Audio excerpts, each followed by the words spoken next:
It is our 75th independence, and we should be proud to be born in the land of likes of Bhagat Singh and Gandhi. Yes, we are non-violent and we never cross our borders, but at the same time, we also have the third largest army in the world. Freedom is very precious, and I think we should respect and cherish it in every possible manner.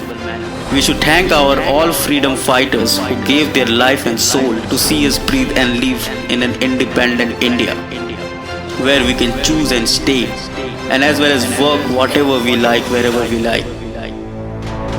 From the childhood, we have been hearing the same speech every Independence Day, and every single Indian knows it and really proud and indebted to our ancestors who made us an independent nation.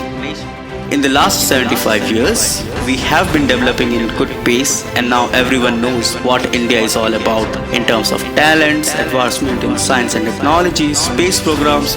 Oh yes, who will forget the goosebump moment when national anthem was played after 13 years in an Olympic stage? We should respect freedom and always need to remember one thing. We stay in a global society where there is some norms said as well as unsaid. Like we have the constitution. With 1.4 billion people, we are the largest democracy in the world. And my dear friend, we are also the oldest civilization in the world. Freedom is not absolute, though it can be universal. Freedom does not mean you can say or do whatever you want, good or bad, just because you like it or put it in the name of freedom of expression.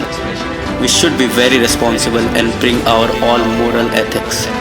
So I request you all to enjoy freedom and make good memories and act globally so that all the world see you as a global responsible Indian citizen. Be a good ambassador of India and always feel proud to be an Indian.